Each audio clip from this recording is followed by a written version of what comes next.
Bienvenue aux dernières images de notre série Comment dresser un portrait complet de la salle de serveur. Le vidéo numéro 6 aujourd'hui sur l'opération et l'entretien.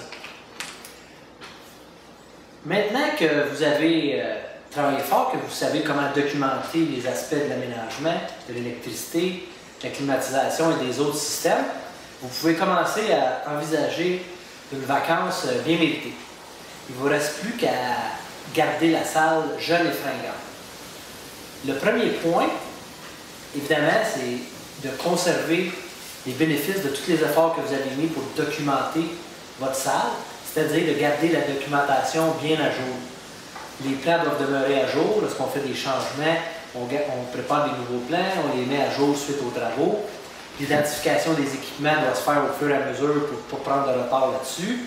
Et on garde, évidemment, tous les manuels, les nouveaux équipements à jour, puis les rapports d'essai sont faits annuellement ou selon l'échéancier. On a des rapports à jour pour tout ça. Donc, on garde notre documentation bien à jour.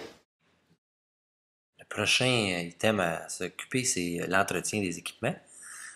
Tout comme une voiture, les équipements mécaniques vont fonctionner, il va y avoir de l'usure, il va y avoir des pièces à remplacer à cause du bris, mais aussi à cause de l'usure. On voudrait les remplacer avant que ça soit brisé pour ne pas affecter l'opération. Donc, on s'occupera évidemment des équipements principaux comme le UPS, la climatisation et la génératrice, mais on aura également les autres systèmes d'alarme incendie, etc., qui ont besoin d'un entretien et d'une vérification. Au niveau des contrats, on s'assure que les équipements sont couverts pour les appels d'urgence et aussi pour les entretiens préventifs. Il y a aussi des vérifications qui sont à faire et des tests pour respecter les lois en vigueur, surtout au niveau des systèmes de sécurité et alarme incendie. Et on a aussi peut-être nos assurances qui nous demandent de faire certains entretiens et préventions pour répondre aux clauses de nos primes. Par la suite, on s'assurera de garder notre salle dans un bon état, c'est-à-dire on s'occupera de résister à utiliser la salle comme un entrepôt, de seulement installer les équipements qui ont à être dans la salle. On s'occupera d'un nettoyage régulier, un coup de balai, un petit nettoyage en surface, et on s'assurera aussi de faire régulièrement, tous les années ou 2 ans selon l'utilisation de la salle, une décontamination, un nettoyage en profondeur incluant l'intérieur des cabinets, les chemins de câbles, les plafonds, les sous-planchers, vraiment un nettoyage par un spécialiste dans le domaine pour faire une vraie décontamination. Tout l'entretien et la vérification ont besoin d'un bon suivi. Donc, on s'assurera d'avoir un horaire, un plan de toutes les interventions qui ont à avoir lieu durant une année pour pouvoir les suivre, les céduler, les vérifier. On aura des confirmations que les rapports pour chacune de ces interventions-là sont produits comme il se doit. Et on aura des listes de vérification pour s'assurer que les choses restent en bonne et due forme et les interventions qui doivent être réalisées le sont lorsqu'ils sont prévus. Afin de conserver une discipline et de donner des instructions aux intervenants, on doit avoir des bonnes procédures en place.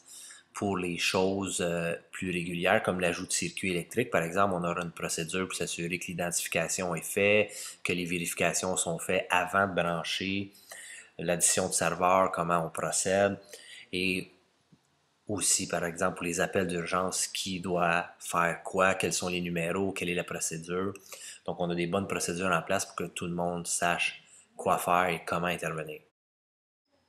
Pour s'assurer que la salle demeure dans un état désiré, il y a évidemment du personnel qui va intervenir, donc on va vouloir leur donner une bonne formation pour qu'ils soient au courant des procédures qui sont en place pour pouvoir les respecter, qu'ils comprennent aussi les principes de fonctionnement de la salle pour avoir une idée de comment intervenir et bien évidemment qu'ils soient au courant des démarches à prendre pour assurer leur propre sécurité et la sécurité de l'opération. Donc, on s'assurera d'avoir des meetings et des formations pour transmettre l'information et bien former son personnel. Comme la salle de serveur va être un environnement dynamique, on va avoir un bon programme pour soutenir l'opération. C'est-à-dire que maintenant qu'on a de la documentation sur la situation existante, on veut avoir un plan de croissance qui nous permet de prévoir les ajouts d'équipements qui seront requis au niveau de la capacité de UPS, climatisation.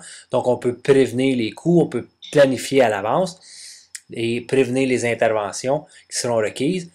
Et aussi, on va remettre ça à jour régulièrement, probablement sur une base annuelle, pour avoir toujours des données qui sont à jour avec les derniers avancements dans la compagnie, les dernières prévisions, les acquisitions, pour qu'on puisse, encore une fois, prévenir à l'avance les interventions.